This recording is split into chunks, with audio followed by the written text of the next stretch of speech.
Hello बच्चों, जय हिंद। स्वागत है फिर से आप सभी का एक बार आपके अपने YouTube channel A&S learning classes में। जैसा कि आप लोगों को पता है कि हम लोग क्लास 12th की केमिस्ट्री को पढ़ रहे हैं, ठीक है ना। और आज हम लोग लेकर के आए हैं आपके लिए लेक्चर नंबर 3, ठीक है ना प्यारे बच्चों। ये बात आप अच्छे से ध्यान रखिएगा। इससे पहले हम लोग 2 लेक्चर में चैप्टर नंबर 1 यानी कि विलयन, ठीक, इसको 2 लेक्चर में अच्छे से कवर कर चुके हैं। और आज का जो टॉपिक होगा वो होगा मोल अंश, ठीक है। बहुत ही इंपॉर्टेंट टॉपिक है इस चैप्टर का, मोल अंश, ठीक है ना प्यारे बच्चों। तो इसको हम लोग मोल प्रभाज के नाम से भी जानते हैं, यानी मोल अंश भी बोल सकते हैं या मोल प्रभाज बोल सकते हैं, ठीक है। तो समय को ना बर्बाद करते हुए हम लोग शुरू करते हैं कि मोल अंश या मोल प्रभाज किसे कहते हैं, ठीक है। और इसके न्यूमेरिकल भी आपके बोर्ड एग्जाम में पूछे जाते हैं, इसलिए पहले आप कॉन्सेप्ट को ध्यान रखिएगा कि किस तरीके से मोल अंश बनाए जाते हैं, फिर उसके बाद में हम लोग बातचीत करेंगे इसके न्यूमेरिकल के बारे में, ठीक है ना। तो जरा देखिए ध्यान से, ठीक है। मैंने यहाँ पर डेफिनेशन लिख रखी है पहले से ही। क्या कह रहा है कि मोल अंश या मोल प्रभाज, ठीक। तो कह रहा है किसी विलयन में उपस्थित, ध्यान रखना है, किसी विलयन में उपस्थित विलेय या विलायक, ठीक, इनको याद रखो बेटा, ठीक है ना। कि किसी विलयन में कितनी चीजें, 2 बातें उपस्थित होती है, विलेय या विलायक, ठीक। और हमने कल ये पिछले लेक्चर में ये डिस्कस करा था कि विलेय किसे कहते हैं, विलायक किसे कहते हैं। तो कह रहा किसी विलयन में उपस्थित विलेय या विलायक के मोलों की संख्या, ठीक, ये भी एक बड़ी बात है, आपको ध्यान रखना है। मोलों की संख्या तथा विलयन में उपस्थित कुल मोलों की संख्या, विलयन में उपस्थित कुल मोलों की संख्या के अनुपात को मोल अंश या मोल प्रभाज कहते हैं, ठीक। एक काम करते हैं, पहले इसको समझ लेते हैं अच्छी तरीके से, क्योंकि अभी कहानी पल्ले आपको नहीं पड़ी होगी। का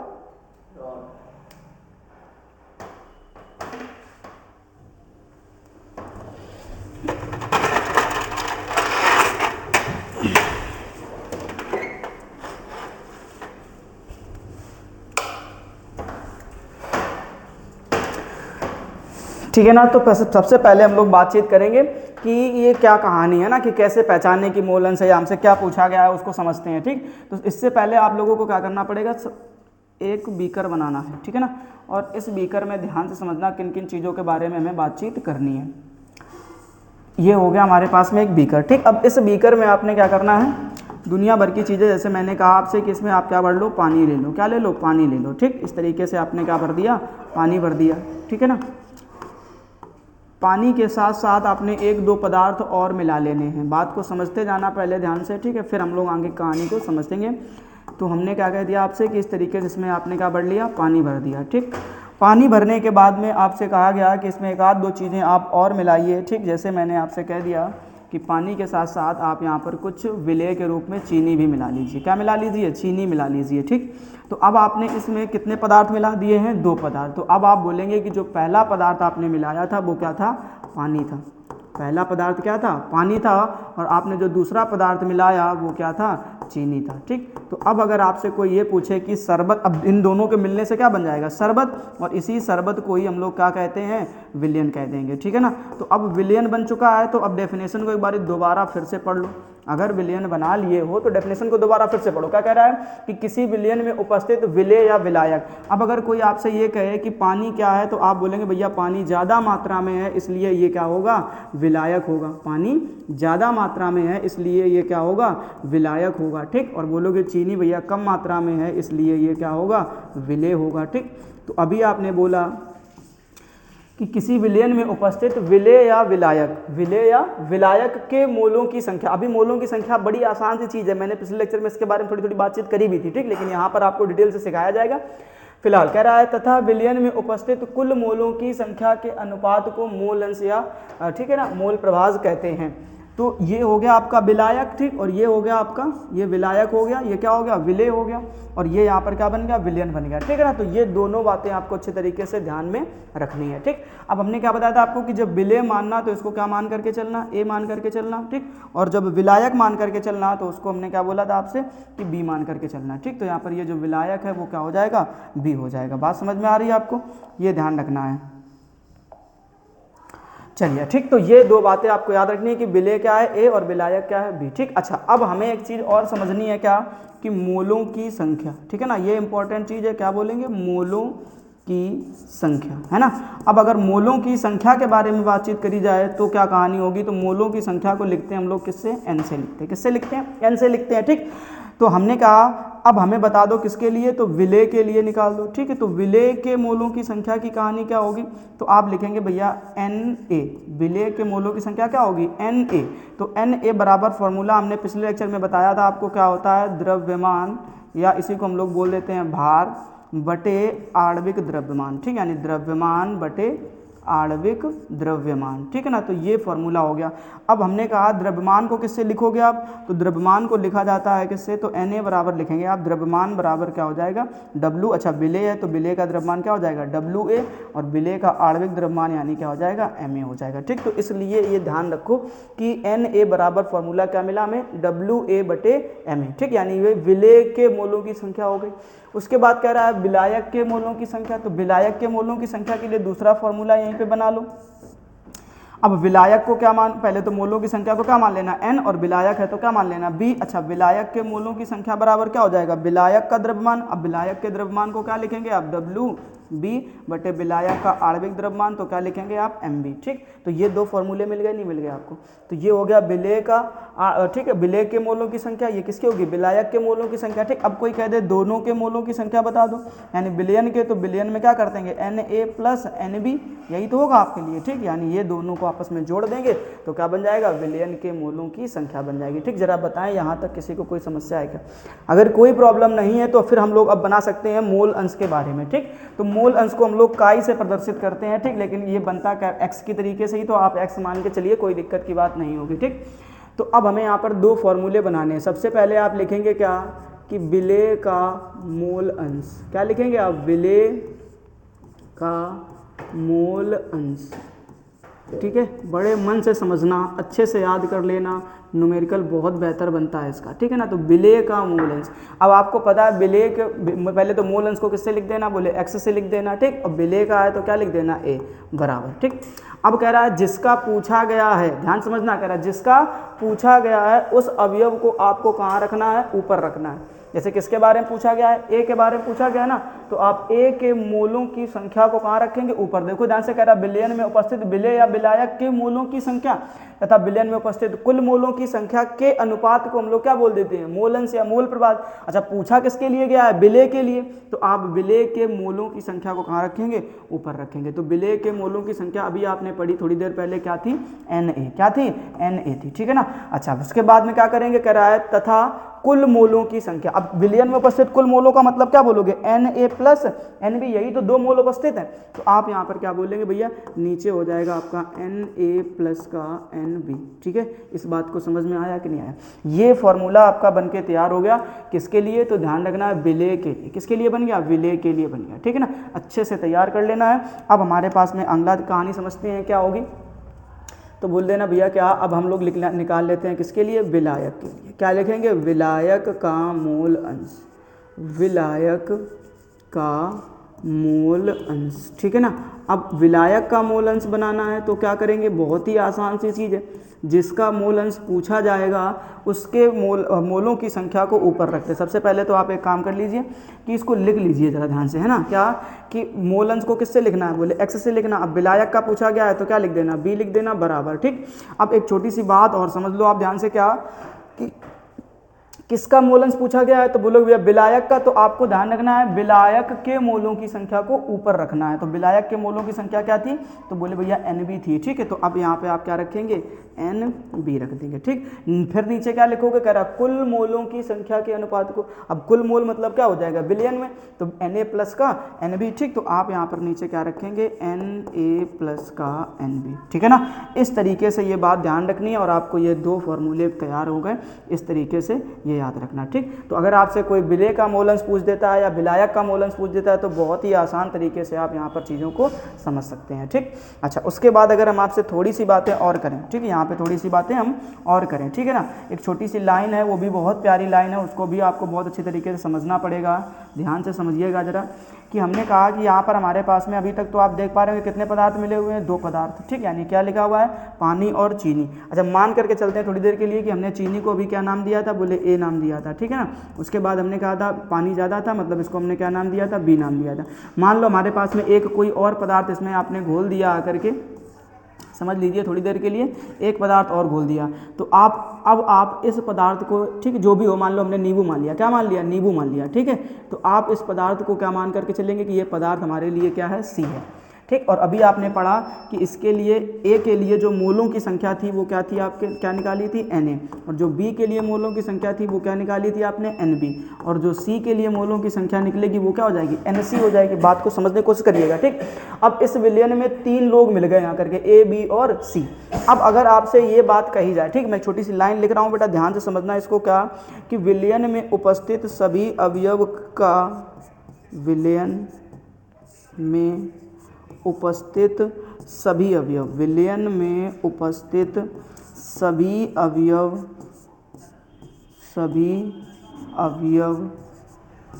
के मोल अंश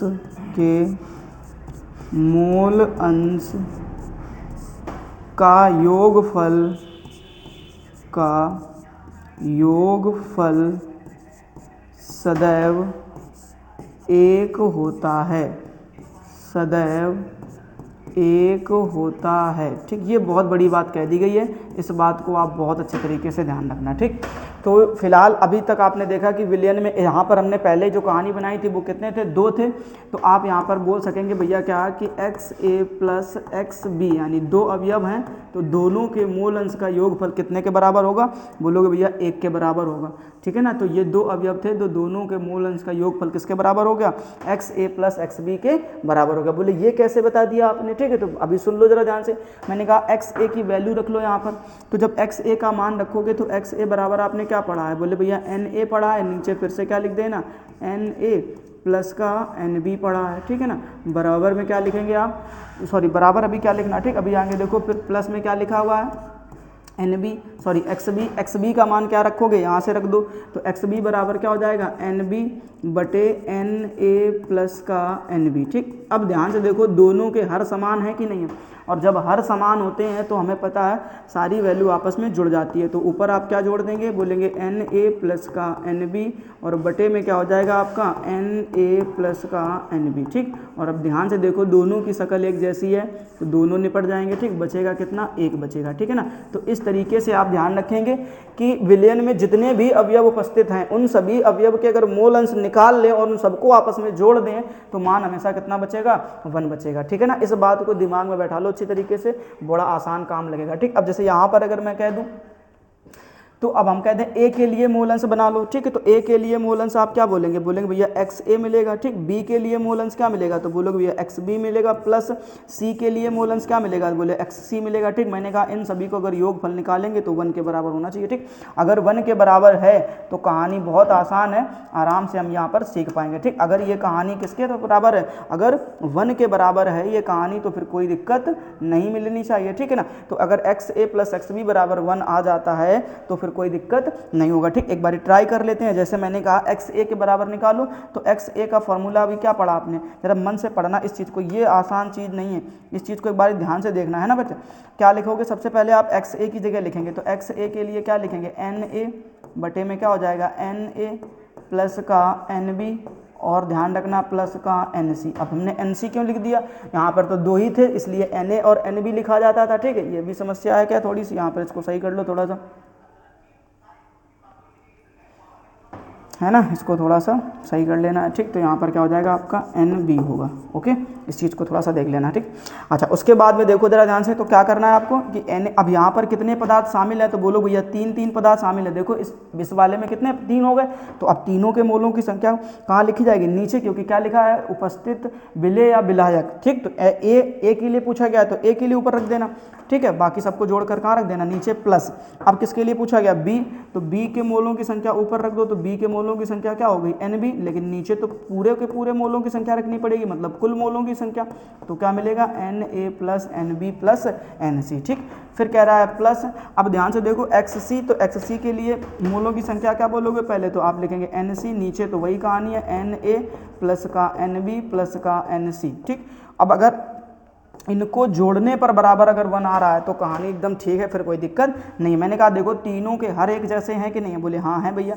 अब अगर तीनों के हर एक जैसे हैं तो सबको आपस में जोड़ दो, तो Na प्लस का Nb प्लस का Nc, और जब ऊपर भी वही कहानी लिखेंगे तो क्या मिलेगा, Na प्लस का Nb प्लस का Nc। ठीक, अब दोनों की शक्ल एक जैसी, दोनों को निपटा दो, बराबर में कितना आ जाएगा 1, और यही तो हमें चाहिए था। ठीक है ना, तो बहुत आसान सी चीज़ होती है प्यारे बच्चों, अगर मन से सीख लो तो फिर कोई समस्या नहीं मिलेगी। ठीक है ना, तो आपने क्या सीखा कि भैया मोल अंश में निकालना है, तो विलेय का मोल अंश क्या हो जाएगा, XA बराबर Na बटे Na प्लस Nb।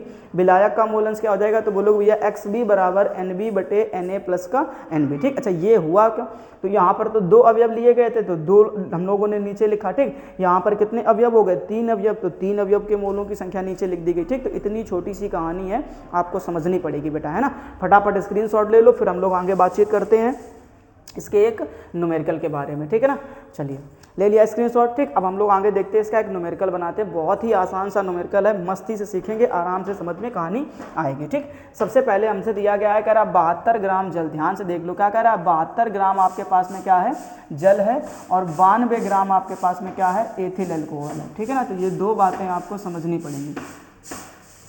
ठीक है ना, तो कह रहा है एथिल अल्कोहल के मिश्रण में दोनों के मोल अंश या मोल प्रभाव की गणना करनी है। मतलब यहाँ पर सीधी सी कहानी ऐसी, अगर मैं आपको चित्र में समझाऊं थोड़ा सा, तो आपने ध्यान दिया है कि इस तरीके से आपने 2 चीज़ें दी गई हैं। ठीक है ना, कौन कौन सी चीज़ें दी गई हैं, तो ज़रा ध्यान देना। ठीक, एक में तो आपसे कहा गया है कि पानी है, क्या है, पानी है। ठीक, तो इस तरीके से आपने इसमें क्या भर दिया, बोले पानी भर दिया। एक चीज़ तो पानी हो गई, लेकिन दूसरी जो चीज़ है वो क्या कह रहा है, एथिल अल्कोहल है। दूसरी चीज़ क्या है, एथिल अल्कोहल है। ठीक, तो उसको भी मैंने कहा इसमें भर दो थोड़ा थोड़ा बीच बीच में। ठीक है ना, तो ये मान लिया हमने थोड़ी देर के लिए कि इसमें बीच में क्या मिला हुआ है, ये एथिल अल्कोहल मिला हुआ है। ठीक, तो ऐसे 2 पदार्थों का मिश्रण बनाया गया है, जल का और एथिल अल्कोहल का। ठीक, और जो पीता होगा, ठीक है ना, आपके घरों में ना पापा चाचा, ठीक है ना, दादा, तो उनसे पूछना, ये मिश्रण बहुत अच्छी तरीके से बना पाए होंगे, है ना। तो अब आपने ध्यान दिया कि अगर मैं जल की बातचीत करूं तो जल के लिए क्या लिखेंगे आप, H2O। ठीक, और एथिल अल्कोहल का फॉर्मूला याद कर लीजिए, तो क्या होता है, C2H5OH। ठीक, ऐसे 2 पदार्थों को मिला करके एक मिश्रण बना दिया गया, और कह रहा है इस मिश्रण में दोनों के मोल अंश की गणना करके बतानी, मतलब जल का भी मोल अंश निकालना और एथिल अल्कोहल का भी मोल अंश निकालना। ठीक, बनाने के लिए कहानी समझते हैं जरा ध्यान से।